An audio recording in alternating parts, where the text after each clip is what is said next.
Big boss ಆದ್ಮೇಲೆ ಎಲ್ಲರಿಗೂ ಗೊತ್ತಾಯ್ತು. ಅದಕ್ಕೆ ಮುಂಚೆ ನನ್ನ ಜೊತೆ ಕೆಲಸ ಮಾಡಿದವ್ರಿಗೆ ಗೊತ್ತಿತ್ತು ನಾನು ಹೆಂಗೆ ಅಂತ. ಒಂದು 100 ಜನಕ್ಕೆ ಅಟ್ಲೀಸ್ಟ್ ಗೊತ್ತಿತ್ತು, 100 ಪೀಪಲ್ ಗೊತ್ತಿತ್ತು. So I was the same. ಆ ಫ್ರಸ್ಟ್ರೇಷನ್ಗೆ ನಾನು ಇನ್ನೂ ಮಾತಾಡಿದ್ದು. ಅದಾದ್ಮೇಲೆ ಈ ಕೇಸ್ ಆದಾಗಲೂ ಏನಾಯ್ತು, ಒಂದಷ್ಟು ಜನ ಯೂಸ್ಲೆಸ್ ಫೆಲೋಸು ನೆಕ್ಸ್ಟ್ ಇವನ ಹೆಸರೇ ಬರುತ್ತೆ ನೋಡಿ ಎಲ್ಲ ಪೋಸ್ಟ್ ಹಾಕಕ್ಕೆ ಸ್ಟಾರ್ಟ್ ಮಾಡಿದ್ರು, ಮಾತಾಡಕ್ಕೆ ಸ್ಟಾರ್ಟ್ ಮಾಡಿದ್ರು. ಹೆಂಗೆ ಇವನು ಹಿಂಗೆ ಮಾಡ್ತಾನೆ ಹಂಗೆ ಮಾಡ್ತಾನೆ, ನೆಕ್ಸ್ಟ್ ಪಕ್ಕ CCB ಇವ್ರ ಮನೆಗೆ ಬರ್ತಾರೆ, ಇವನನ್ನೇ ಹಾಕೊಂಡು ಹೋಗ್ತಾರೆ. ಅಲ್ಲ, ಇದೆಲ್ಲ ಬಂದಿತ್ತು ನ್ಯೂಸ್ ನಿಮ್ಮ ಬಗ್ಗೆ. ಅದಕ್ಕೆ ನಾನೇನಂದೆ, ಹೌದಾ ತಗೊಳ್ಳಿ ನಾನೇ ಮಾತಾಡ್ತೀನಿ ಇವಾಗ, ಅದು ಯಾರು ಬರ್ತಾರೆ ಅಂತ ಮಾತಾಡಿದ್ದು. ಎಸ್, ಬಟ್ ರಾಕೇಶ್ ಅವ್ರು ಆ ಥರ ಇಲ್ಲ, ನಾವು ಅಂದ್ಕೊಂಡಿದ್ವಿ. ಅಂದರೆ ನಾನು ತಪ್ಪು ತಿಳ್ಕೊಂಡಿದ್ದೆ. ಅಂದರೆ ನಿಮ್ಮ ಸ್ಟೇಟ್ಮೆಂಟ್ ಕೂಡ ಹಂಗೆ ಇತ್ತಲ್ಲ, ಅಂದರೆ ಇವ್ರು ಏನು ಈ ಥರ ತಗೊಳ್ತಾರ ಅಥವಾ ಏನು, ಯಾಕೆ ಇಷ್ಟೊಂದು ಅಂದ್ರೆ ನಮಗೆ ಗೊತ್ತಿಲ್ಲ ನೋಡಿ. ಸ್ಟೇಟ್ಮೆಂಟ್ ತಿರ್ಚ್ಬಿಟ್ರು ಅದನ್ನ. ಅಂದ್ರೆ ಹೆಡ್ಲೈನ್ಸ್ ಅಲ್ಲಿ ಆ ಮ್ಯೂಸಿಕ್ ಹಾಕಿ ಇವನ್ಗೆ ಅದು ಆ ಟೋನ್, ಇವನ್ಗೆ ಗಾಂಜಾ ಲೀಗಲ್ ಮಾಡ್ಬೇಕಂತೆ, ಇವನ್ಗೆ ಹಿಂಗಂತೆ. That is very wrong, that is not at all ethics. But ಹಂಗೆಲ್ಲ ಮಾಡಿದಾಗ ಆಬ್ವಿಯಸ್ಲಿ ಜನ ಬೈಕೊಳ್ದೆ, ಜನಕ್ಕೆ ಕೋಪ, ಜನ ತಪ್ಪಲ್ಲ ಅದು. ಈ ಮೀಡಿಯಂ ಇದೆಯಲ್ಲ ಒಂದು ಕಮ್ಯುನಿಕೇಟ್ ಆಯ್ತು. I agree. ಬಟ್ ಸ್ಟಿಲ್ ನಾನು ನಿಮ್ಮನ್ನ ನೋಡಿದ್ದು ರೀತಿನೇ ಬೇರೆ. ಬಟ್ ನಿಮ್ಮನ್ನ ಅದಕ್ಕೆ ಹೇಳ್ತಾರೆ, ಬರೀ ಜಸ್ಟ್ ದೂರದಿಂದ ನೋಡಿ ನಾವು ಅವ್ರ ವ್ಯಕ್ತಿತ್ವನ ಅಳಿಬಾರ್ದು, ಅವ್ರ ಜೊತೆ ಮಿಂಗಲ್ ಆಗಬೇಕು, ಅವ್ರ ಜೊತೆ ನೋಡಬೇಕು ಅಂತ ಹೇಳಿ. ಬಟ್ ಡೈರೆಕ್ಟಾಗಿ ನಿಮ್ಮನ್ನ, ಇದು ಮೇ ಬಿ 2ನೇ ಟೈಮ್ ನಾನು ಇಂಟರ್ವ್ಯೂ ಮಾಡ್ತಾ ಇರೋದು. You are such a positive person. ಮತ್ತು ನಂಗೆ ಗೊತ್ತಿಲ್ಲ ಅವಾಗ ಯಾಕೆ ಆ ಥರ ನಿಮ್ಮ ಮೇಲೆ ನೆಗೆಟಿವ್ಸ್ ಬಂತು. ಇಷ್ಟೊಂದು ಪಾಸಿಟಿವ್ ಇರೋ ವ್ಯಕ್ತಿತ್ವ ನಿಮ್ಮದು, ಜೊತೆಗೆ ಇಷ್ಟು ಪಾಸಿಟಿವ್ ವಿಚಾರಗಳನ್ನು ಮಾತಾಡೋಂಥ ವ್ಯಕ್ತಿ ಯಾಕೆ ಇಷ್ಟೊಂದು ಇವ್ರ ಬಗ್ಗೆ ನೆಗೆಟಿವ್ ಆಯಿತು ಅಂತ ನನಗೆ ಆಮೇಲೆ ಅನಿಸ್ತು, ರಿಯಲೈಸ್ ಆಯ್ತದು. ಅದೇ ಇಟ್ಸ್ ಟೈಮ್ ಅಷ್ಟೇ. I am grateful. ಕೊನೆಗೆ ಅಟ್ಲೀಸ್ಟ್ ಸ್ವಲ್ಪ ನಂದು ಸ್ಲೇಟ್ ಕ್ಲೀನ್ ಆಯಿತು ಆಫ್ಟರ್ ಬಿಗ್ ಬಾಸ್. ಓಕೆ, ಎಷ್ಟು ಬ್ರೇಕಪ್ಸ್ ಆಗಿದೆ ರಾಕೇಶ್ ಅವರೇ? ಒಂದು ಬ್ರೇಕಪ್ ಯಾವುದೋ ಆ ಥರ ಸ್ಯಾಡ್ ಸ್ಟೋರಿ, ದುಃಖದ ಸ್ಟೋರಿ ಆ ಥರದ್ದು ಏನೂ ಇಲ್ಲ ನನಗೆ. ಒಂದು 3-4 ಇರ್ಬೋದು ಅಷ್ಟೇ. 3-4 ಹೆಂಗೆ? ಅಲ್ಲೂ ಒಂದೊಂದು ಬ್ರೇಕಪ್ಪಲ್ಲೂ ಡಿಪ್ರೆಷನ್ಗೆ ಹೋಗಿದ್ರ? ಇಲ್ಲ, ಡಿಪ್ರೆಷನ್ ಥರ ಆ ಥರದ್ದು ಏನೂ ಹೋಗಿಲ್ಲ. ಆ್ಯಕ್ಚುಲಿ ಮ್ಯೂಚುವಲ್ ಅಂಡರ್ಸ್ಟ್ಯಾಂಡಿಂಗಲ್ಲೇ ನಾವು ಸೆಪ್ರೇಟ್ ಆಗಿರೋದು. ಓಕೆ. ಆ್ಯಂಡ್ ಹೋಗ್ತಾ ಮೆಚುರಿಟಿಗೆ ತಕ್ಕಂತೆ ಆಗಿರೋದು ಅದೆಲ್ಲ ಅಂತ ಹೇಳ್ಬೋದು. ಬಟ್ ಬಿಗ್ ಬಾಸ್ ಮನೆಗೆ ಹೋದ್ಮೇಲೆ ಒಂದು ಲವ್ ಸ್ಟೋರಿ ಲೀಕ್ ಆಯಿತು ನಿಮ್ಮದು. ಬಿಗ್ ಬಾಸ್ ಮನೆಗೆ ಹೋದ್ಮೇಲೆ? ಹೋಗಿ ಬಂದಾದ್ಮೇಲೆ. ಯಾವುದು? ದಿವ್ಯಾ ಸುರೇಶ್ ಅವ್ರದ್ದು, ನಿಮ್ಮದು? ಅದು ಅವ್ರು ಬಿಗ್ ಬಾಸ್ಗೆ ಹೋಗಿದ್ದಾಗ್ಲಿ 1 year ಬ್ಯಾಕ್. ನಾನು ಹೋಗಿ ಬಂದಾಗ ಆಗಿರ್ಲಿಲ್ಲ. ನನ್ನ ಹಿಂದಿನ ಸೀಸನ್ ಅವ್ರು ಹೋಗಿದ್ರು. ಓಕೆ. ದಿವ್ಯಾ ಹೋಗಿದ್ರು. ಅವಾಗ ಒಂದ್ ಸ್ವಲ್ಪ ಅದ್ ನ್ಯೂಸ್ ಆಯ್ತು. ಹೌದು. ಆಮೇಲೆ ನೀವು ಹೋದಾದ್ಮೇಲೂ ಒಂದಷ್ಟು ನ್ಯೂಸ್ ಆಗಿತ್ತು. ಅಂದ್ರೆ ಬಟ್ ಅವ್ರು ಬಿಗ್ ಬಾಸ್ಗೆ ಹೋಗಕ್ ಮುಂಚೆನೆ ನಮ್ದು ಎಂಡ್ ಆಗಿತ್ತು. Okay. We are together for like 2 years. ಆಮೇಲೆ ಇವಾಗ್ಲೂ ವಿ ಆರ್ ಅವಾಗ ಮಾತಾಡ್ತೀವಿ. We are in good touch. Okay. ಸಿಕ್ಕಿದಾಗ ಏನಾರು ಇರುವಾಗ ಚೆನ್ನಾಗಿ ಮಾತಾಡ್ತೀವಿ. But it didn't go well. ಇಬ್ರಿಗೂ ಅರ್ಥ ಆಯ್ತು ಅದು. ವಿ ಚೋಸ್ ಅವರ್ ಪಾತ್ ಅಷ್ಟೇ. Okay, nice. But how to overcome this love breakup? ಯಾವ ರೀತಿ ಓವರ್ಕಮ್? ಲವ್ ಅಂದ್ರೆ ಏನು ಫಸ್ಟ್ ಹೇಳಿ. ಪ್ರೀತಿ ಅಂದ್ರೆ ಏನು? ಪ್ರೀತಿ ನಾನಾ ಥರದ ಅರ್ಥಗಳಿದೆ ಅದಕ್ಕೆ. ಅದೇ, ಅದೆಲ್ಲ ಸಿನಿಮಾಯಿಂದ ಕಲ್ತಿರೋದು ನಾವು. ಹೌದಾ? ಅಲ್ವಾ? ಪ್ರೀತಿ ಅಂದ್ರೆ ಕುರುಡು, ಪ್ರೀತಿ ಅಂದ್ರೆ ಅನ್ಕಂಡೀಷನಲ್ ಆಗಿರ್ಬೇಕು. ಪ್ರೀತಿ ಅಂದ್ರೆ ಏನು? ಪ್ರೀತಿ ಹಿಂಗಿರ್ಬೇಕು ಹಂಗಿರ್ಬೇಕು ಅಲ್ಲ, ಒಬ್ರೊಬ್ರಿಗೆ ಪ್ರೀತಿ ಅಂದ್ರೆ ಹೆಂಗೆ ಅಂದ್ರೆ ಒಬ್ರೊಬ್ರದ್ದು ಒಂದೊಂದು ಸ್ಟೇಟ್ಮೆಂಟ್ ಇರುತ್ತೆ. ಪ್ರೀತಿ ಅಂದ್ರೆ ನನ್ನ ಪ್ರಕಾರ ಅನ್ಕಂಡೀಷನಲ್ ಆಗಿರ್ಬೇಕು, ಕಂಡೀಷನಲ್ ಆಗಿರಬಾರ್ದು. ಈ ಥರ ಒಬ್ರೊಬ್ರದ್ದು ಒಂದೊಂದು ಸ್ಟೇಟ್. ನಿಮ್ಮ ಪ್ರಕಾರ ಪ್ರೀತಿ ಅಂದ್ರೆ ಏನು? ನನ್ನ ಪ್ರಕಾರ ಪ್ರೀತಿ ಅಂದ್ರೆ ನಮಗೆ ಏನೋ ಒಂದು ಆದಾಗ ಬ್ರೈನಲ್ಲಿ ಆಕ್ಸಿಟೋಸಿನ್ ಅಂತ ಒಂದು ಕೆಮಿಕಲ್ ರಿಲೀಸ್ ಆಗುತ್ತೆ. ಲವ್ ಹಾರ್ಮೋನ್ ಅದು ಕೆಮಿಕಲ್ ರಿಲೀಸ್ ಆದಾಗ ಏನಾಗುತ್ತೆ, ದಟ್ ನನಗೆ ಖುಷಿ ಸಿಗುತ್ತೆ. ಅದೊಂಥರ ಆ ವಸ್ತು. ಅವಾಗ ನನಗೆ ಅದ್ರ ಮೇಲೆ ಒಂದು ಬಾಂಡಿಂಗ್ ಆಗಿ ಐ ಲವ್ ದಿಸ್, ನನಗಿದು ಇಷ್ಟ ಅನ್ನೋ ಥರದ್ದು ಒಂದು ಇದಾಗತ್ತೆ ಅಷ್ಟೇ. ಬ್ರೈನಲ್ಲಿ ಒಂದು ಕೆಮಿಕಲ್ ಅದಷ್ಟೇ ಅನ್ಸುತ್ತೆ ಲವ್. ಹಂಗಂದ್ರೆ ಈ ವಸ್ತು ಮೇಲೂ ಲವ್ ಆಗತ್ತಲ್ವಾ? ಎಷ್ಟೊಂದು ಜನ ಅವ್ರ ಕಾರ್ನ ಪ್ರೀತಿ ಮಾಡ್ತಾರೆ, ಬೈಕ್ನ 24 ಗಂಟೆ ಒರೆಸ್ತಾ ಇರ್ತಾರೆ, ಮಾಡ್ತಾರೆ. ಯಾಕೆ ನಂದು ಅದು ಅವ್ರಿಗೊಂದು ಆಕ್ಸಿಟೋಸಿನ್ ರಿಲೀಸ್ ಆಗುತ್ತೆ. ಯಾರೋ ಒಂದು ಪ್ರೀತಿಯಿಂದ ಹಗ್ ಮಾಡ್ಕೊಂಡು, ಇವಾಗ ನಿಮಗೆ ನೀವೇ ಫಾರ್ ಎಕ್ಸಾಂಪಲ್ 3 ಜನ ಹುಡುಗರು ನಿಮಗೆ ಶೇಕ್ ಹ್ಯಾಂಡ್ ಮಾಡ್ತಾರೆ, ಒಬ್ಬಂಗಿರೋ ಆಕ್ಸಿಟೋಸಿನ್ ರಿಲೀಸ್ ಆಗ್ಬೋದು, ಇನ್ನಿಬ್ರಿಗೆ ಆಗಲ್ಲ. ಅವ್ರು 3 ಜನ ಕೇಳಿದ್ರೆ ಇಲ್ಲ ಅವ್ರು ನೋಡಿದ್ರೆ ಒಂಥರ ನನಗೆ ಅವ್ರ ಕೈ ಟಚ್ ಮಾಡಿದ ತಕ್ಷಣ ನನಗೊಂದು ಫೀಲಿಂಗ್ ಆಯಿತು, ಶಿ ಸೋ ನೈಸ್ ಅಂತಾರೆ. ಇನ್ನಿಬ್ರು ಅಂತಾರೆ. ಅವನೇನು ಅನ್ಕೊಂತಾನೆ, ಓ ಈಸ್ ಇನ್ ಲವ್ ಅನ್ಕೊಂತಾರೆ. ಬಿಕಾಸ್ ಆಫ್ ದಟ್ ಸೆನ್ಸೇಷನ್ಸ್ ಅಷ್ಟೇ. ಅನ್ಕಂಡೀಷ್ನಲ್ ಆಗಿರೋದು ಹೌದು. ಅನ್ಕಂಡೀಷ್ನಲ್ ಆಗಿ ಇರೋಕ್ಕಾಗಲ್ಲ, ಅದಾಗಬೇಕು. ನಾವು ಇರೋಕ್ಕಾಗಲ್ಲ. There is a lot of difference. ನಾವಿದ್ರೆ ತಾನೇ. ಸೆಲ್ಫ್ಲೆಸ್ ಅನ್ನೋದು ದೊಡ್ಡ ಮಿತ್ತು, ಆಯ್ತಾ? ಅದು ದೊಡ್ಡ ಭ್ರಮೆ. ಸೆಲ್ಫ್ಲೆಸ್ ಆಗಿರಕ್ ಸಾಧ್ಯನೇ ಇಲ್ಲ. ಯಾವ ಮನುಷ್ಯನೂ ಸಾಧ್ಯನೇ ಇಲ್ಲ. ಯಾಕಂದ್ರೆ ತಾಯಿ ನನ್ನ ಮಗು ಅಂತಾನೆ ಪ್ರೀತಿ ಮಾಡೋದು ಅಲ್ವಾ? ಹೌದು, ಸೆಲ್ಫಿಶ್ ಅದು. ಹೌದು. ಮೋಸ್ಟ್ ಸೆಲ್ಫ್ಲೆಸ್ ತಾಯಿ ಅಂತೀವಿ, ಅದು ಸೆಲ್ಫಿಶ್ ಅಲ್ವಾ, ನನ್ನ ಮಗು ನಂದು ಅನ್ನೋದೇ. ಸೊ ಸೆಲ್ಫ್ಲೆಸ್ ಅನ್ನೋ ಕಾನ್ಸೆಪ್ಟೇ ಇಲ್ಲ. ಸೆಲ್ಫ್ಲೆಸ್ನೆಸ್ ನಾವ್ ಆಗಕ್ಕಾಗಲ್ಲ, ಅದಾಗದೇ ಆಗೋದು. ಹೆಂಗೆ ಅಂದ್ರೆ, ನನ್ನ ಸೆಲ್ಫ್ ಲವ್ ಅಂತ ಒಂದು ಜಾರ್ ಅನ್ಕೊಳ್ಳಿ. ನನ್ನ ಸೆಲ್ಫ್ ಲವ್ ನಾನು ತುಂಬಿಸ್ಕೊಂತೀನಿ, ಬರೀ ನಂದೇ ನೋಡ್ಕೊಂತೀನಿ, ನನ್ಗಿಷ್ಟ ಅಂತ ನಾನು ಮಾಡ್ತೀನಿ, ನನಗ್ ಖುಷಿ ಅಂತ ನಾನು ಮಾಡ್ತೀನಿ. ನಂದು ನೋಡ್ಕೊಂಡಾಗ ಏನಾಗತ್ತೆ, ಆ ಜಾರ್ ತುಂಬಿ ತುಳುಕತ್ತಲ್ಲ, ಅದನ್ನ ಬೇರೆಯವ್ರು ನೋಡಿ ಸೆಲ್ಫ್ಲೆಸ್ ಅಂತಾರೆ ಅಲ್ವಾ. ನಿಮ್ಗೆ ಇವಾಗ ಚಾಕ್ಲೇಟ್ ತಿಂದು ತಿಂದು ತಿಂದು ತಿಂದು ನಿಮಗ್ ತೃಪ್ತಿ ಆಗಿದೆ, ನೀವು ಧಾರಾಳವಾಗಿ ಕೊಡ್ತೀರಾ, ಓ ಏನ್ ಸೆಲ್ಫ್ಲೆಸ್ ಅಪ್ಪ ಇವರು, ಅಷ್ಟೇ, ಅದು ಇನ್ನೇನು ಇಲ್ಲ ಅಲ್ವಾ. ದಾನ ಧರ್ಮ ಮಾಡಬೇಕು, ಕರ್ಮ ಕಳ್ಕೊಳಕ್ ಮಾಡ್ಬೇಕು, ಅದು ಸೆಲ್ಫಿಶ್. ನಾನು ಎಲ್ಲ ಬಿಟ್ಟು ಸನ್ಯಾಸಿ ಆಗ್ತೀನಿ, ಯಾಕೆ ನನಗೆ ಮೋಕ್ಷ ಬೇಕು, ಅದು selfish. Self, we are self, ಅದರ್ಥ ಮಾಡ್ಕೊಬೇಕು ನಾವು. ಸೊ ಇದೆಲ್ಲ ಭ್ರಮೆಗೆ ಬಿದ್ದು, ಲವ್ ಅಲ್ಲಿ ಬಿದ್ದು, ಸೆಲ್ಫ್ಲೆಸ್ನೆಸ್ ಅಂದಾಗ ಏನಾಗುತ್ತೆ, ನಮ್ದೇ ತುಂಬಿರಲ್ಲ ಕಪ್ಪು. ಓ ನಾನು ಇಷ್ಟೆಲ್ಲ ಮಾಡಿದ್ರು ನೀನ್ ಹಿಂಗ, ನಾನು ಅಷ್ಟು ಮಾಡಿದೆ, ನೀನ್ ಯಾಕೆ ಹಿಂಗ್ ಮಾಡಿದೆ, ನೀನ್ ಇಷ್ಟು ಮಾಡಿದೆ, because we are exchanging, business transaction ಆಗ್ಬಿಡುತ್ತೆ. ಮತ್ತೇನ ಇವಾಗ ಇನ್ನೊಂದು ದೊಡ್ಡ ಮಿಸ್ಟೇಕ್ ಏನ್ ಮಾಡ್ತಾರೆ, ಓನರ್ಶಿಪ್ ತಗೊಂಡ್ಬಿಡ್ತಾರೆ. ಹುಡುಗ ಹುಡುಗಿ ಮೇಲೆ, ಹುಡುಗನ ಮೇಲೆ ಓನರ್ಶಿಪ್ ತಗೊಂಡ್ಬಿಡ್ತಾರೆ in the name of love. ನೀನೊಬ್ಳು ಗರ್ಲ್ ಫ್ರೆಂಡ್ ಆಗಿ ಹಿಂಗ್ ಮಾಡ್ತೀಯಾ, ನೀನ್ ಹಂಗ್ ಮಾಡ್ತೀಯಾ, ಗುರು ನಿಮ್ಗೋಸ್ಕರ ಹುಟ್ಟಿರಲ್ಲ ಅವರು.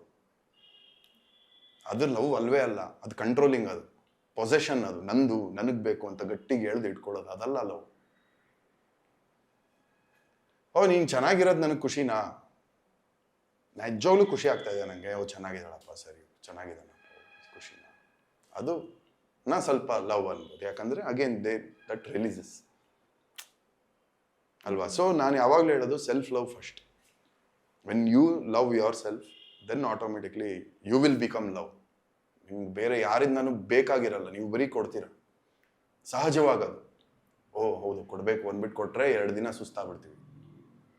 ಇಲ್ಲ ಗುರು, ನಾನು ನನ್ನ ಜೀವನದಲ್ಲಿ ತೃಪ್ತಿ ಆಗಿದ್ದೀನಿ ಅನ್ನೋ ಸ್ಟೇಜಿಗೆ ಬಂದಾಗ ಆಟೋಮೆಟಿಕ್ ಆಗಿ ಕೊಡ್ತೀವಿ, ಆಟೋಮೆಟಿಕ್ ಆಗಿ ಗಮನ ಕೊಡ್ತೀವಿ, ಕೇಳಿಸ್ಕೊಂತೀವಿ, ಕರ್ಟಸಿ ಕೊಡ್ತೀವಿ, ಎಂಪತಿ ತೋರಿಸ್ತೀವಿ. Nice, okay, understood. ಓಕೆ, ನಿಮ್ದು ಸೋನುಗೌಡ ಅವ್ರದ್ದು ಫ್ರೆಂಡ್ಶಿಪ್ ಯಾವ ರೀತಿ ಆಗಿದೆ? ನಿಮ್ಮಿಬ್ರದ್ದು ಸಕಲಾಯಿತು. ಸೇಮ್, ನೀವು ನನಗೆ ಹೆಂಗೆ ಒಪಿನಿಯನ್ ಇತ್ತು ಬಿಗ್ ಬಾಸ್ ಹೋಗಕ್ ಮುಂಚೆ, ನನಗೂ ಅದೇ ತರ ಒಪಿನಿಯನ್ ಇತ್ತು ಸ್ವಲ್ಪ. ನಾನು ಬಿಗ್ ಬಾಸ್ ಅಲ್ಲಿ OTT ಫಸ್ಟ್ ವೀಕ್ ಡೈರೆಕ್ಟ್ ಆಗಿ ಸೋನು ಹತ್ರ ಹೇಳಿ, ಸೋನು ನಾನು ಸಾರಿ, ಅವಾಗ ಇನ್ನೂ ಸ್ವಲ್ಪ ಫಾರ್ಮಲ್ ಆಗಿ ನೀವು ಹೋಗಿ ಬನ್ನಿ, ನಿಮ್ಮ ಬಗ್ಗೆ ನಾನು ಅನ್ಕೊಂತಾ ಇದ್ದೆ, ನಾನೇ ಎಷ್ಟೊಂದು ಜನಕ್ಕೆ ಬೈತೀನಿ, ಇನ್ನು ಜಡ್ಜ್ ಮಾಡ್ತಾರೆ ಅಂತ, ನಾನು ಆ ಥರ ಜಡ್ಜ್ ಮಾಡಿಸ್ಕೊಂಡು ಅಂಥದ್ರಲ್ಲೂ ನಿಮ್ಮನ್ನು ಜಡ್ಜ್ ಮಾಡಿದೆ ನಾನು. But you are not like that, you are a very genuine soul, I am sorry ಅಂತ ಅಲ್ಲೇ OTT ನಾನು ಕೇಳಿ ಅವಾಗ ಒಂದು ಬಾಂಡಿಂಗ್ ಬೆಳ್ಕೊಂಡಿದ್ದು ನನಗೆ ಸೋನುಗೆ. ಬಟ್ ತುಂಬಾ ಜನ ಇವರಿಬ್ರು ಲವರ್ಸಾ, ಏನೋ ರೊಮ್ಯಾನ್ಸ್ ಇದೆಯಾ, ಹಂಗೆ ಹಿಂಗೆ ಅದು ಇದು ಅಂತ. ಬಿಗ್ ಬಾಸ್ OTT ಇಂದ ಇಲ್ಲಿವರೆಗೂ ನನಗೊಂದು ಸಿಸ್ಟರ್ಲಿ ವೈಬ್, ಆ ಒಂದು ರೆಸ್ಪೆಕ್ಟ್ಫುಲ್ ವೈಬಲ್ಲೇ ನಾನು ಸೋನನ್ನ ನೋಡಿರೋದು, ಬಿಟ್ರೆ ಯಾವತ್ತೂ ಆ ಥರದ್ದು ಹಂಗೆ ಯಾವತ್ತೂ ನಮ್ಮ ಥಾಟಲ್ಲೂ ತಲೆಯಲ್ಲೂ ಬಂದಿಲ್ಲ. There was no butterflies or romance in that. ನಾನು ತುಂಬ ಪ್ರೌಡಾಗಿ ಓಪನ್ ಆಗಿ ಹೇಳ್ಬೋದು.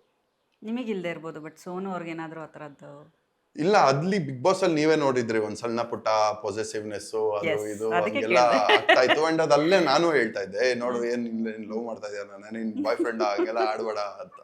ಸೊ ಅದು ಕಾಮನ್ ಅನ್ಸುತ್ತೆ, ಎಸ್ಪೆಷಲಿ ಹೆಣ್ಮಕ್ಳೆಲ್ಲ ಅದೊಂದು ಚಿಕ್ಕ ಪೊಸೆಸಿವ್ನೆಸ್, ಫ್ರೆಂಡ್ ಆಗಲಿ ಏನಾಗಲಿ ಬಂದೇ ಬರುತ್ತೆ ಅನ್ಸುತ್ತೆ. ಅಂಡ್ ಆ ಬಿಗ್ ಬಾಸ್ ಅಲ್ಲಿ ವೆರಿ ಕಾಂಪಿಟೇಟಿವ್ ಜಾಗ ಅದು. ಅದು ಬಿಟ್ರೆ ಅದಾದ್ಮೇಲೆ ಆಚೆ ಬಂದ್ಮೇಲೆ ಏನು ಆ ಥರ ಇರಲಿಲ್ಲ.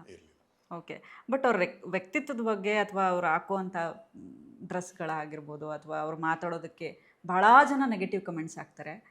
ನಿಜವಾಗ್ಲೂ ಅವ್ರು ಅಷ್ಟು ನೆಗೆಟಿವ್ ಪರ್ಸನ್ ಆಗಾದ್ರೆ ಅವ್ರನ್ನ ಅಷ್ಟು ನೆಗೆಟಿವ್ ಆಗಿ ಜನ ನೋಡ್ತಾರೆ, ಯಾಕಿರ್ಬೋದು ಅನ್ಸುತ್ತೆ ನನಗೆ. ಅವ್ರು ಏನಕ್ಕೆ ಸೂಪರ್ ಪಾಸಿಟಿವ್ ವ್ಯಕ್ತಿ ಅನ್ನಿಸ್ತಾರೆ ಅಂದ್ರೆ, ಇಷ್ಟು ನೆಗೆಟಿವಿಟಿ ಇಟ್ಕೊಂಡು ಖುಷಿಯಾಗಿ ಬದುಕೋದು ತುಂಬಾ ಕಷ್ಟ. ಹೌದಾ ಅಲ್ವಾ? ಡೈಲಿ ಟ್ರೋಲ್ ಮಾಡ್ತಾ ಇದಾರೆ, ರೋಸ್ಟ್ ಮಾಡ್ತಾ ಇದಾರೆ, ಕೆಟ್ಟದಾಗ ಬೈತಾ ಇದಾರೆ, ಕಾರ್ ತಗೊಂಡ್ರೆ ಏನೋ ಅಂತಾರೆ, ಮನೆ ತಗೊಂಡ್ರೆ ಏನೋ ಅಂತಾರೆ. ಹಂಗಿರುವಾಗ್ಲೂ ನೀನ್ ಖುಷಿಯಾಗಿ ಬದುಕ್ತಾ ಇದೀಯಾ, ಖುಷಿಯಾಗಿದ್ಯಾ, ಫೋನ್ ಮಾಡಿದ್ರೆ ಖುಷಿಯಾಗಿ ಮಾತಾಡ್ತೀಯಾ, ಇವಾಗ್ಲೂ ಓಡಾಡ್ಕೊಂಡು ಬ್ಲಾಗ್ಸ್ ಮಾಡ್ತಾ ಇದೀಯಾ ಅಂದ್ರೆ ಅದಕ್ಕಿಂತ ಪಾಸಿಟಿವ್ ಪರ್ಸನ್ ನಾನು ಎಲ್ಲೂ ನೋಡಿಲ್ಲ.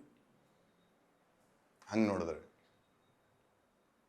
ಅಷ್ಟು ಪಾಸಿಟಿವ್ ಒಳಗಡೆಯಿಂದ ಅಷ್ಟು ಇದೆ. ಇಲ್ಲಾಂದ್ರೆ ಹಿಂಗೆ ಅಷ್ಟು ಸ್ಟ್ರಾಂಗ್ ಇರ್ಲಿಲ್ಲ ಅಂದ್ರೆ ಬೇರೆ ಯಾರಾಗಿದ್ರೆ ಡಿಪ್ರೆಷನ್ಗೆ ಹೋಗ್ಬಿಡ್ತಿದ್ರು, ಇಲ್ಲ ಊರ್ ಬಿಟ್ಟು ಹೊಟ್ಟೋಗ್ತಿದ್ರು, ಅಥವಾ ಇದೆಲ್ಲ ನಿಲ್ಲಿಸ್ಬಿಡ್ತಿದ್ರು.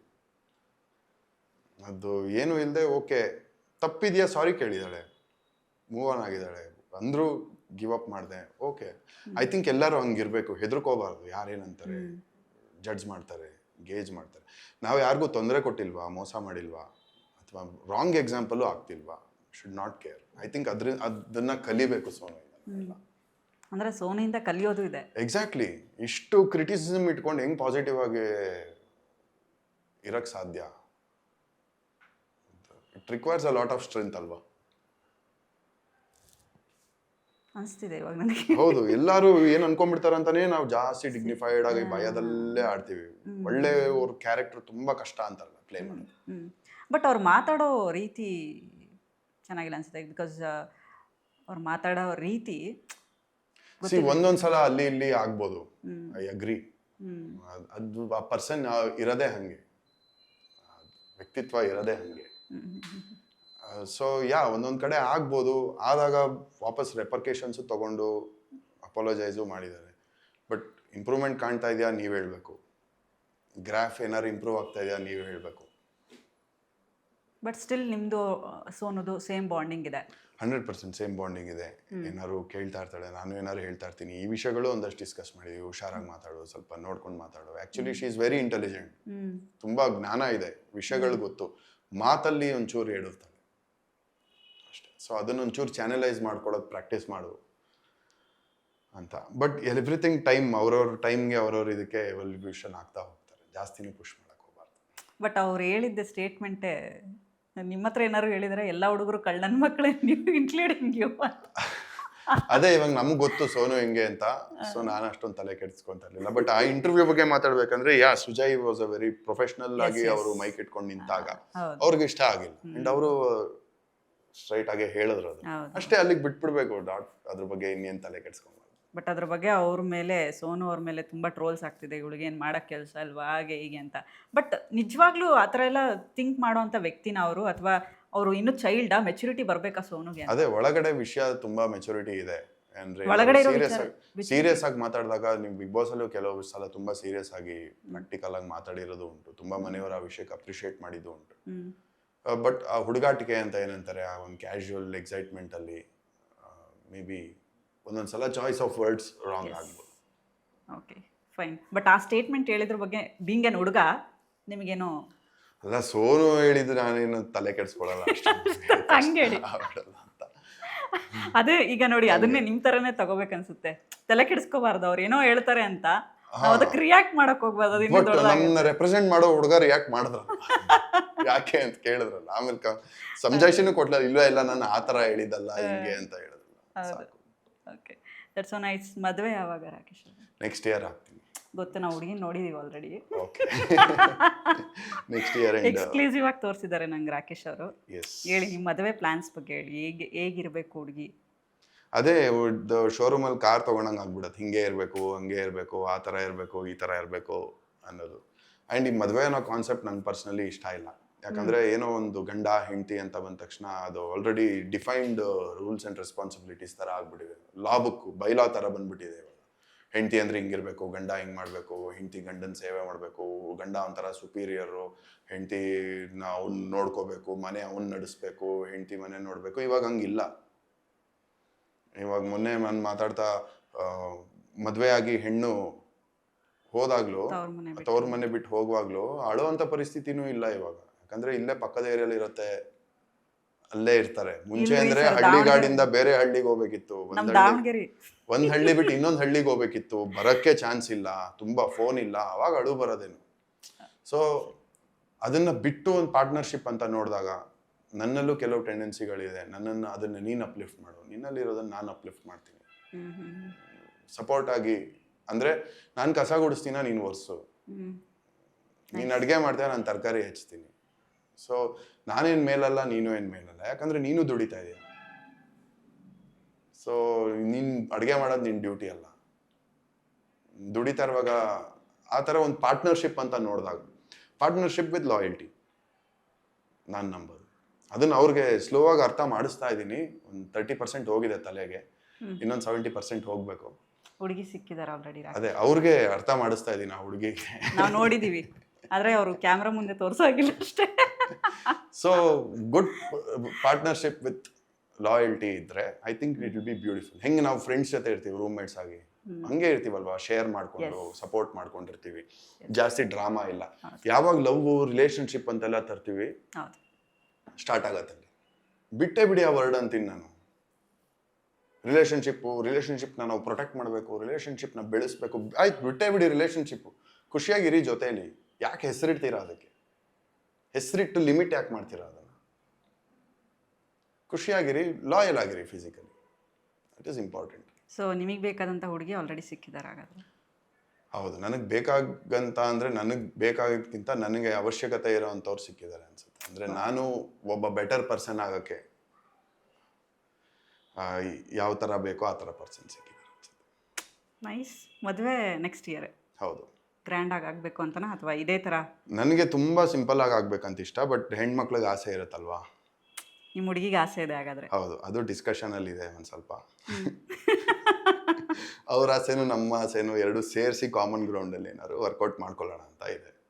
ಪ್ರಿಪೇರ್ ಆಗಿದ್ದೀರಾ ಮದುವೆ ಲೈಫ್ಗೆ ಹಿಂಗೆ ಅಂತ? ಪ್ರಿಪ್ರೇಷನ್ ಇರಬೇಕಂತ ಅಂದರೆ ಅದೇ ಇದೆಲ್ಲ ಟ್ರ್ಯಾಪು ನಾನು ಹೇಳ್ತಾ ಇರೋದು. ಯಾಕೆ ಅವೆಲ್ಲ ಬೇಕು ಅಂತ ನನಗೆ. ಮದುವೆ ಅಂದ ತಕ್ಷಣ ಏನೋ ಒಂದು ಅದೇ ಬೈಲಾ ಕಿತ್ತು ಬಿಸಾಕಿ, ಅದನ್ನೆಲ್ಲ ರೂಲ್ಸ್ ಆ್ಯಂಡ್ ರೆಗ್ಯುಲೇಷನ್ಸ್ ಕಿತ್ತು ಬಿಸಾಕಿ.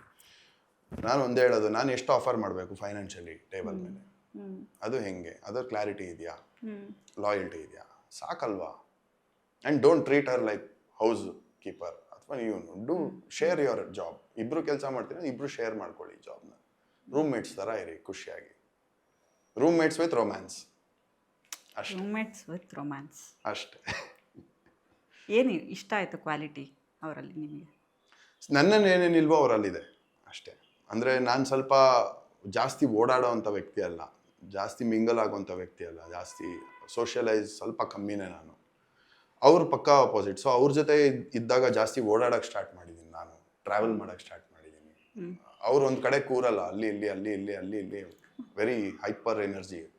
ಸೊ ನಾನು ಅದಕ್ಕೆ ಮ್ಯಾಚ್ ಆಗೋದ್ರಿಂದ ನಾನು ನನಗೆ ಗೊತ್ತಿಲ್ಲದಿರೋದು, ನಾನೇ ಅನುಭವಿಸದೇ ಇರೋ ಕೆಲವು ನನ್ನ ಕಂಫರ್ಟ್ ಝೋನಲ್ಲಿ ತುಂಬ ಖುಷಿಯಾಗಿ ಇದ್ಬಿಡ್ತಿದ್ದೆ ನಾನು, ಅದನ್ನು ದಾಟಿ ಹೋಗ್ತಾ ಇದ್ದೀನಿ. ಸೊ ಅವ್ರಿಗೆ ಶಿ ನ್ಯೂ ಟು ಸೈಲೆನ್ಸ್ ಅಥವಾ ಈ ನನ್ನ zone, but she has that curiosity.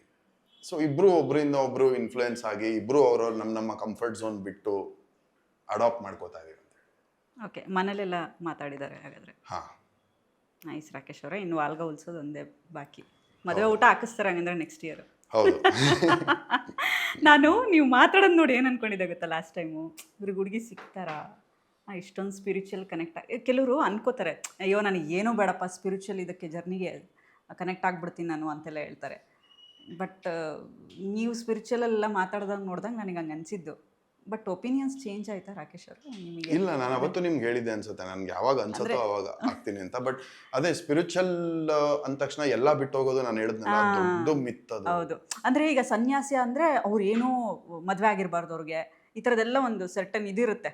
ಹೌದು, ಅದೆಲ್ಲ ಅಲ್ಲ, ಹಂಗಿರ್ ಸನ್ಯಾಸತ್ವ ತಗೊಳ್ಳೋ ಲೆವೆಲ್ ಬೇರೆ. ಅದು ಅಷ್ಟೇ, ಓಡೋದ್ರೆ ಆಗಲ್ಲ. ಇಲ್ಲಿರೋ ರೆಸೊಲ್ಯೂಷನ್ ಇವಾಗ ನೋಡಿದ್ರೆ ಮೆಜಾರಿಟಿ ಆಫ್ ದಮ್ ಮದುವೆ ಆದ್ಮೇಲೆ ಸನ್ಯಾಸಿಗಳಾಗಿರೋದು. ಶ್ರೀಲಾ ಪ್ರಭುಪಾದರಾಗ್ಬೋದು, ಸಾಕಷ್ಟು ಜನ ಇದ್ದಾರೆ, ಇವಾಗಿರೋ ಸದ್ಗುರು ಅವರಾಗ್ಬೋದು, ತುಂಬಾ ಜನ ಆಫ್ಟರ್ ಮ್ಯಾರೇಜೇ ಆಗಿರೋದು. ಅಂದ್ರೆ ಅದೇ ನಾನು ಹೇಳ್ತಾ ಇರೋದು, ಓಡೋಗಿ ಕಾಡಲ್ಲಿ ಹಿಮಾಲಯಲ್ಲಿ ಕೂತ್ಕೊಂಡ್ರೆ ದೇವರಣಿ ಏನೂ ಆಗಲ್ಲ, ಚಳಿ ಆಗತ್ತಷ್ಟೇ. ಇಲ್ಲಿ ನಮ್ಮ ಇಶ್ಯೂಗಳನ್ನ ರಿಸಾಲ್ವ್ ಮಾಡಿಕೊಂಡು, ಇಲ್ಲಿ ನನಗೇನು ಇಲ್ಲ, ಇರೋ ಏನೇ ಬಂದರೂ ಅದರಲ್ಲಿ ತೃಪ್ತಿ ಹುಡುಕ್ತಾ ಹೋದ್ರೆ ವಿ ಗೆಟ್ ಎನ್ಲೈಟೆಡ್. ಸೊ ಬ್ರಹ್ಮಚರ್ಯಲ್ಲೂ 2 ಥರ ಇದೆ ಅಂತಾರೆ, ಒಂದು no woman man or 1 woman man. ಎರಡೂ ಅಷ್ಟೇ ಶ್ರೇಷ್ಠ ಅಂತಾರೆ, ಎರಡೂ ಬ್ರಹ್ಮಚಾರಿ ಅಷ್ಟೇ ಈಕ್ವಲ್ ಅಂತಾರೆ. ಸೊ ಅದೇ ಸ್ಪಿರಿಚುಯಾಲಿಟಿ ಅಂದ ತಕ್ಷಣ ಎಲ್ಲೋ ಹೋಗೋದು, ಧ್ಯಾನ ಮಾಡೋದು, ಜಪ ಮಾಡೋದು ಅಲ್ಲ, ಇರೋ ಡೈಲಿ ನನ್ನ ಎನರ್ಜಿ ಲೆವೆಲ್ ಯಾವ ಥರ ಇದೆ, ನಾನು ಯಾವ ಥರ ಎನರ್ಜಿಲಿ ಬದುಕ್ತಾ ಇದ್ದೀನಿ, ಎಷ್ಟು ಅವೇರ್ ಆಗಿದ್ದೀನಿ, ಅಷ್ಟೇ ಮ್ಯಾಟ್ರ್ ಅನ್ಸುತ್ತೆ. ಸೊ ಮೆಡಿಟೇಷನ್ ನೀವು ಮಾಡ್ತೀರಾ? ಹಾಂ, ಮಾಡ್ತೀರಾ. ಬಟ್ ಮೆಡಿಟೇಷನ್ ಅವಶ್ಯಕತೆ ಈಗಿನ ಜನ್ರೇಷನ್ಗೆ ಎಷ್ಟಿದೆ? ಇವಾಗ ನಮ್ಮ ಗಮನ ಒಂದೇ ಕಡೆಗೆ, ಒಂದೇ ವಿಷಯಕ್ಕೆ ನಮ್ಮ ಗಮನ ಎಷ್ಟೊತ್ತು ಇಟ್ಕೊಳಕ್ಕೆ ಸಾಧ್ಯ? 3 ಸೆಕೆಂಡ್ ಮೇಲೆ ಆಗಲ್ಲ, ಆವ್ರೇಜ್ 4 ಸೆಕೆಂಡ್ ಮೇಲೆ ಆಗಲ್ಲ. ಸೊ ಅದು ಇಂಪ್ರೂವ್ ಆಗೋಕ್ಕೆ ಒಂದು ಜಿಮ್ ಬೇಕಲ್ವಾ. ಇವಾಗ ನಾನು ಹೇಳಿದೆ, ಗಮನ ಇಸ್ ದ ಮೇನ್. ಇದು ಎವ್ರಿಥಿಂಗ್ ಈಸ್ ಎನರ್ಜಿ. ನಾವು ಗಮನ ಒಂದು ಕೊಟ್ಟರೆ ಎನರ್ಜಿ. ಇವಾಗ ನಾವು ಯಾವುದೋ ವ್ಯಕ್ತಿ ಬಗ್ಗೆ ಮಾತಾಡ್ತಾ ಇದ್ರೆ ಅವ್ನು ನಮ್ಮ ಎನರ್ಜಿ ತಗೋತಾ ಇದ್ದಾನೆ, ಅಂದ್ರೆ ನಮ್ಮ ಗಮನ ಅವನ ಮೇಲೆ ಇಟ್ಟು ಮಾತಾಡ್ತಾ ಇದೀವಿ. ಅಷ್ಟು ಪ್ರೆಷಿಯಸ್. ಅದು ನಮ್ಮ ಕೈಲೇ ಇರ್ಬೇಕಂದ್ರೆ ಒಂದು ಜಿಮ್ ಬೇಕಲ್ವಾ, ವರ್ಕೌಟ್ ಬೇಕಲ್ವಾ. ಆ ವರ್ಕೌಟೇ ಮೆಡಿಟೇಷನ್. ಇವಾಗ ಮಂತ್ರ ಮೆಡಿಟೇಷನ್ ಅಂತಾರೆ. ಗಂಟ್ಲಲ್ಲಿ ವೈಬ್ರೇಟ್ ಆಗುತ್ತೆ, ವೈಬ್ರೇಷನ್. ಅದು ನಾಲ್ಗೆ ಹೊರಡಿಸ್ತಾ ಇದ್ದೀನಿ ನಾನು, ರಾಮ್ ರಾಮ್ ರಾಮ್ ರಾಮ್ ರಾಮ್ ರಾಮ್ ರಾಮ್ ಅಂತ ಇದ್ದೀನಿ. ಏನು ಆಕ್ಟಿವಿಟಿ ನಡೀತಾ ಇದೆ, ನನ್ನ ಗಂಟ್ಲಲ್ಲಿ ವೈಬ್ರೇಷನ್ ಆಗ್ತಾ ಇದೆ, ನಾಲ್ಗೆಲಿ ಅದು ಹೊರಳಿ ಆಚೆ ಬರ್ತಾ ಇದೆ. ಆ ಸೌಂಡ್ ವೇವ್ಸ್ ನನ್ನ ಕಿವಿ ಇಯರ್ ಡ್ರಮ್ಗೆ ಬಿದ್ದು ನನ್ನ ಇಯರ್ ಡ್ರಮ್ ವೈಬ್ರೇಟ್ ಆಗ್ತಾ ಇದೆ. ಸೊ ನನ್ನ ಗಮನನ ನಾನು ಎಷ್ಟೊತ್ತು ರಾಮ್ ಅಂತ ಹೇಳ್ತಾ ಎಷ್ಟೊತ್ತು ಇದ್ರ ಮೇಲೆ ಇಡ್ಬೋದು, 3-4, ಆಮೇಲೆ ಎಲ್ಲೋ ರಾಮ್ ರಾಮ್ ರಾಮ್ ಅಂತ ಇರ್ತೀನಿ, ಎಲ್ಲೋ ಓಡಾಡ್ತಾ ಇರತ್ತೆ. ಓಕೆ, ವಾಪಸ್ ತಗೊಂಬ. ಅದು ಮಂತ್ರ meditation. Again it's a gym to hold your consciousness. Holistic meditation ಅಥವಾ ನಿಮ್ಮ ಬಾಡಿ ಮೇಲೆ ಗಮನ ತಗೊಳ್ಳಿ, ಇದ್ರ ಮೇಲೆ ಗಮನ ತಗೊಳ್ಳಿ, ಅದು ಮಾಡಿಸ್ತಾರೆ. ಗೈಡೆಡ್ ಮೆಡಿಟೇಷನ್, ಅದು ಏನು ಗಮನ ಓಡಾಡ್ಸೋದು. Again that is also keeping your ಗಮನ ಇನ್ ಯುವರ್ ಹ್ಯಾಂಡ್ಸ್. ಸೊ ನೀವು ಹೋಗ್ತಾ ಈಸಿಯಾಗಿ ಕಳೆದೋಗ್ಬಾರ್ದು. ಯಾವುದೋ ವರ್ಡ್ ಬಿದ್ದ ತಕ್ಷಣ ನೀವು ಆ ಲೂಪಲ್ಲಿ ಸಿಗಾಕೊಂಡು ಡೇ ಡ್ರೀಮಿಂಗ್ ಬೀಳಬಾರ್ದು, ಹಗಲ್ಗನ್ಸ್ ಕಾಣಬಾರ್ದು. ಅದು ಸ್ವಲ್ಪ ನಿಮ್ಗೆ ಕಷ್ಟ ಆಗ್ತಾ ಇದೆ, ಒಂದು ಶಕ್ತಿ ಬೇಕು ವಾಪಸ್ ಬರೋಕ್ಕೆ ಅಂದಾಗ ಈ ಪ್ರಾಕ್ಟೀಸಸ್ ಮಾಡಿದಾಗ ತುಂಬ ಹೆಲ್ಪ್ ಆಗುತ್ತೆ. ರಾತ್ರಿ ಮಲಗೋಕೆ ಮುಂಚೆ ಸಿಂಪಲ್ ಒಂದು ಕ್ಯಾಂಡಲ್ ಇಟ್ಕೊಂಡು ಐ ಲೆವೆಲಲ್ಲಿ ತ್ರಾಟಕ, ತುಂಬ ಫೋಕಸ್ಡ್ ಆಗಲ್ಲ, ಸುಮ್ಮನೆ ಗೇಸ್ ಮಾಡ್ತಾ ಇರಿ ಎಷ್ಟೊತ್ತಾಗುತ್ತೋ. ಗಮನ ಅದಕ್ಕೆ ಅರ್ಪಿಸಿ. ಟೆಂಪಲ್ಗೆ ಹೋಗ್ತೀರಾ, ಪ್ರೇ ಮಾಡಿಕೊಂಡು ಅಪ್ಲಿಕೇಶನ್ ಹಾಕೋದೆಲ್ಲ ಇಲ್ಲ, ನಿಮ್ಮ ಗಮನನ ಅರ್ಪಿಸಿ. ಅಲ್ಲಿ ಯಾವ ಥರ ಸೌಂಡ್ ಬರ್ತಾ ಇದೆ, ಯಾವ ಥರ ಇದೆ ವಾತಾವರಣ, ಎಷ್ಟು ಥರ ಗಾಳಿ ನನ್ನ ಸ್ಕಿನ್ನಿಗೆ ಟಚ್ ಆಗ್ತಾ ಇದೆ, ಆ ಗಂಟೆ ಸೌಂಡ್, ಆ ಮಂತ್ರ ಸೌಂಡು, ಆ ವಿಗ್ರಹ ಕಾಲಿಂದ ಮೇಲವರೆಗೂ ನಿಮ್ಮ ಗಮನ ಅರ್ಸಿ. You will feel energised. ಯಾಕೆ ನಿಮ್ಮ ಎನರ್ಜಿನ ನೀವು ಅರ್ಪಿಸ್ತಾ ಇದ್ದೀರಾ ಅಲ್ಲಿ. ಮಂತ್ರ ರಾಮ್ ರಾಮ್ ರಾಮ್ ರಾಮ್ ರಾಮ್ ರಾಮ್, ನಿಮ್ಮ ಗಮನನ ರಾಮ್ ಅನ್ನೋ ವೈಬ್ರೇಷನ್, ಗಾಡ್ ಇಸ್ ವೈಬ್ರೇಷನ್, ಆ ವೈಬ್ರೇಷನ್ಗೆ ಅರ್ಪಿಸಿ ನಿಮ್ಮ ಗಮನನ. You will get energised, you will get the energy of the Ram. This will work. ನೀವು ನಂಬೋ ದೇವರು? ದೇವರು ಅನ್ನೋದು ಮನುಷ್ಯನ ಕೈಲಿ ಗ್ರಹಿಸ್ಕೊಳಕ್ ಸಾಧ್ಯನೇ ಇಲ್ಲ. Highly impossible. ಯಾಕಂದ್ರೆ ನಮ್ಮ ಬ್ರೈನ್ ಡಿಸೈನ್ ಆಗಿರೋದೇ ಇಮ್ಯಾಜಿನೇಷನ್ ಮಾಡ್ಕೊಳ್ಳೋ ಬ್ರೈನ್. ನಮ್ದು ಇಮ್ಯಾಜಿನ್ ಮಾಡ್ಕೊಳ್ಳೋ ಬ್ರೈನ್. ಅಂದ್ರೆ ಏನೇ ನಾವು ಮಾಡಿದ್ರು, ಕಣ್ಣಿಡ್ದಿರೋದು ಏನೇ ಒಂದು ಇಮೇಜ್ ಬರುತ್ತೆ, ಆ ಇಮೇಜ್ ಇಂದ ಐಡಿಯಾ ಅಂತ ಹೇಳಿ ನಾವು ಮಾಡೋದು. ಬ್ರೈನ್ ವರ್ಕ್ ಆಗೋದೇ ಹಂಗೆ. ನಮ್ಗೆ ಕಣ್ಣಿಗೆ ಕಾಣದೇ 7 ಬಣ್ಣ, ಅದ್ರ ಬಿಟ್ಟು ಈ ಕಡೆನೂ ಕಾಣಲ್ಲ, ಈ ಕಡೆನೂ ಕಾಣಲ್ಲ. ಒಂದು ಸ್ಪೆಕ್ಟ್ರಮ್ ಆಫ್ ಕಲರ್ಸ್ ಅಲ್ಲಿ ಇಷ್ಟೇ ಕಾಣೋದು ನಮ್ಗೆ ಕಣ್ಣು. ಕಿವಿ ಕೇಳೋದೇ ಇಷ್ಟೇ ಫ್ರೀಕ್ವೆನ್ಸಿ, ಅದಕ್ಕಿಂತ ಜಾಸ್ತಿ ಕೇಳಿದ್ರೆ ಒಡೆದೋಗತ್ತೆ, ಕಮ್ಮಿ ಕೇಳಲ್ಲ.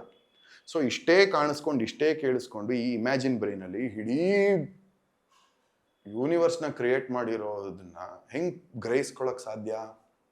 ಇಂಪಾಸಿಬಲ್ ಅಲ್ವಾ? ಅಲ್ಲ, ದೇವ್ರು ಇದಾನೆ. ಅದೇ ನಾನು ಹೇಳ್ತಾ ಇರೋದು, ದೇವ್ರನ್ನ ನಾವು ಹೇಳೋ ತರ ಗ್ರಹಿಸ್ಕೊಳಕ್ ಸಾಧ್ಯನೇ ಇಲ್ಲ. ಏನಾಗತ್ತೆ, ಆ ಫ್ರೀಕ್ವೆನ್ಸಿಗೆ ಟ್ಯೂನ್ ಇನ್ ಆಗ್ಬೋದು. ಹೆಂಗೆ ಇವಾಗ ಇಲ್ಲಿ ಚಿತ್ರ ನೋಡ್ತಾ ಇದೀರಲ್ವಾ, ಚಕ್ರ, ಕುಂಡಲಿನಿ ಅಂತೆಲ್ಲ ಹೇಳ್ತಾರೆ, ಡಿಫ್ರೆಂಟ್ ಎನರ್ಜಿ ಪಾಯಿಂಟ್ಸ್ ಅಂತ ಹೇಳ್ತಾರೆ. ಇವಾಗ ಸುಮ್ಮನೆ ಆ ಭಾಷೆಯಲ್ಲಿ ಹೇಳ್ಬೇಕಂದ್ರೆ, ಅದರ ರೆಫರೆನ್ಸ್ ಅಲ್ಲಿ ಹೇಳ್ಬೇಕಂದ್ರೆ, ಮೂಲಾಧಾರ ಚಕ್ರ ನಮ್ಮ ಸರ್ವೈವಲ್ ಬೇಸ್ ಚಕ್ರ ಅಂತ ಅನ್ಕೊಂಡ್ರೆ, ನಾನು ಇವಾಗ 24 ಗಂಟೆನೂ ಸರ್ವೈವಲ್ ಬಗ್ಗೆ ಯೋಚನೆನೇ ಮಾಡಲ್ಲ. ನನ್ಗೆ ಅದು ಚಿಂತೆನೇ ಇಲ್ಲ. ಅಂದ್ರೆ EMI, ಸ್ಯಾಲ್ರಿ, ಮುಂದೆ ಹೆಂಗೆ, ನನ್ನ ಫ್ಯೂಚರ್ ಹೆಂಗೆ, ಅದು ಇದು ಏನು ಯೋಚನೆ ಮಾಡಲ್ಲ. ಅದ್ರ ಮೇಲೆ ಸೆಕ್ಷುಯಾಲಿಟಿನೂ ಐ ಆಮ್ ಸಾರ್ಟೆಡ್. ಅದ್ರ ಮೇಲೆ ಹೊಕ್ಕಳು, ಮಣಿಪುರ, ಅಲ್ಲಿ ನನಗೆ ಸೆನ್ಸ್ ಆಫ್ ಕಂಪ್ಯಾರಿಸನ್ನೇ ಇಲ್ಲ. ಅವ್ನು ಬೆಳೀತಾ ಇದ್ದಾನೆ, ನಾನು ಬೆಳೀತಾ ಇದ್ದೀನಿ, ಅದು ಇದು ಏನೂ ಇಲ್ಲ. ಸೊ ಆಟೋಮೆಟಿಕ್ ಆಗಿ ಅದೇನಾಗುತ್ತೆ, ಆ 3 ಬೇಸ್ ಅನಿಮಲ್ಸ್ ನಮ್ದೆಲ್ಲ ಇರೋದು, ಆ ಬೇಸ್ ನಮ್ದು, ಅದು 3ಕ್ಕೂ ಎನರ್ಜಿ ಹೋಗ್ತಾ ಇಲ್ಲ ಅಂದಾಗ ಆಟೋಮೆಟಿಕ್ ಆಗಿ ಎನರ್ಜಿ ಮೇಲ್ಗಡೆ ಫ್ಲೋ ಆಗುತ್ತೆ. ಸೊ ಅದು 3 ಇಲ್ಲದೆ ಇರುವವರೇ ಅದು ಆ ಥರದ್ದು ಬಿಟ್ಟು ಆ ಡಿಟ್ಯಾಚ್ಮೆಂಟ್ ಮಾಡ್ಕೊಂಡಾಗ ಏನಾಗುತ್ತೆ, ಫ್ರೀಕ್ವೆನ್ಸಿ ರೇಡಿಯೋ ಹೆಂಗೆ 91, 93, 94 ಹೋಗುತ್ತೆ, ಹಂಗೆ ನಾವು ಆ ಫ್ರೀಕ್ವೆನ್ಸಿ, ದೇವರನ್ನೋ ಫ್ರೀಕ್ವೆನ್ಸಿಗೆ ಟ್ಯೂನ್ ಆಗ್ಬೋದು ಈ ಮೈಂಡ್. ಆ ಟ್ಯೂನ್ ಆದಾಗ ಏನಾಗುತ್ತೆ, ಅವ್ರಿಗೆ ಯಾವ ಮೆಟೀರಿಯಲಿಸಮ್ ಬೇಕಾಗಲ್ಲ, ಅವ್ರಿಗೆ ಏನು ಊಟ, ಫುಡ್, ನಾಲ್ಗೆ, ಸೆನ್ಸ್ ಆರ್ಗನ್ಸ್ ಮೇಲಿರೋ ಇಂಟ್ರೆಸ್ಟ್, ವ್ಯಾಮೋಹ ಹೊಟ್ಟೋಗುತ್ತೆ, ಕಮ್ಮಿ ಆಗ್ತಾ ಬರುತ್ತೆ. ಯಾಕೆ, ದೇ ಗೆಟ್ ಅ ಸ್ಪಿರಿಚುವಲ್ ಆನಂದ. ಅವರೇ ಅಕ್ಕ ಮಹಾದೇವಿ, ಅವರೇ ಬಸವಣ್ಣ, ಅವರೇ ಜೀಸಸ್ ಕ್ರೈಸ್ಟ್, ಅವರೆಲ್ಲರೂ ಅವ್ರವ್ರ ಆ ಕಾಲಘಟ್ಟಕ್ಕೆ ಬೇರೆ ಬೇರೆ ತರ ವರ್ಣನೆ ಮಾಡಿರ್ಬೋದು. ಯಾರ್ಯಾರು ಋಷಿಗಳಿದ್ದಾರೆ ಅಥವಾ ಇವರಿದ್ದಾರೆ, ಅವರೆಲ್ಲರೂ ದೇವ್ರನ್ನ ವರ್ಣನೆ ಮಾಡಿದ್ ಬೇರೆ ಇರ್ಬೋದು, ಆಕಾರಗಳು ಕೊಟ್ಟಿದ್ ಬೇರೆ ಇರ್ಬೋದು. ಅದೆಲ್ಲ ಇಮೇಜ್ಗೆ ಬಂದಿದ್ದು. ಹೆಂಗ್ ಬಂತು ಅಂದ್ರೆ, they tuned in to that frequency. ಇವಾಗ ನಾವು ಯಾವ ಫ್ರೀಕ್ವೆನ್ಸಿಲಿ ಇದ್ದೀವಿ, ನಾಳೆ ಹೆಂಗೆ, ನಾಡಿದ್ದು ಹೆಂಗೆ, ಊಟ, ಸರ್ವೈವಲ್ ಮೋಡಲ್ಲೇ ಇದೀವಿ ನಾವು. So you can tune in to that frequency. ಇವಾಗ್ಲೂ ನೀವು ಅದೆಲ್ಲ ಡ್ರಾಪ್ ಮಾಡಿ ಜಸ್ಟ್ ಅವೇರ್ನೆಸ್ ಅಲ್ಲಿ ಇದ್ರೆ, you will feel that frequency. ನೀವು ಡಿವಿನಿಟಿನ ಫೀಲ್ ಮಾಡ್ಬೇಕಾ, ಮೈಂಡ್ ಸೈಲೆಂಟ್ ಆದ್ರೆ ಸಾಕು. You will feel that synchronicity. ಇವಾಗ ನಿಮ್ ಸುತ್ತಮುತ್ತ ಎಷ್ಟು ತರ ಸೌಂಡ್ ಬರ್ತಾ ಇದೆ, ಎಲ್ಲ ಒಂದು ಉತ್ತೇಜನೆಯಾಗಿ ಬರ್ತಾ ಇರೋದು. ಯಾರೋ ಹಾರನ್ ಹೊಡಿಯೋದು, ಯಾರೋ, ಎವ್ರಿಥಿಂಗ್ ಇಸ್ ಲೈವ್, ಇವಾಗ ನಡೀತಾ ಇರೋದು, ಎವ್ರಿಥಿಂಗ್ ಇಸ್ ಎವಾಲ್ವಿಂಗ್. ಅಲ್ಲಿ ಇಟ್ರೆ ನಮ್ಮನ್ನ we will be in that frequency. ಹೌದು. ಸೊ ದೇವರು ಅನ್ನೋದಾಗ ಇವಾಗ ಇರೋದ್ರಲ್ಲಿ ಪ್ರಾಬ್ಲಮ್ ಏನು? ಭಯ ಇರೋ ಕಡೆ ದೇವ್ರು ಇರಲ್ಲ. ಎಡಗಾಲು ಇಟ್ಬಿಟ್ರೆ ಎದುರ್ಕೊಂತಾರೆ, ಎಡಗಾಲು ಮುಟ್ಬಿಟ್ರೆ ಎದುರ್ಕೊಂತಾರೆ, ಅಯ್ಯೋ ಅಂತ. ಮತ್ತೆ ಬಾಡಿ ಲ್ಯಾಂಗ್ವೇಜ್ ಅನಾಲಿಸಿಸ್ ಮಾಡೋ ಥರ ಫುಲ್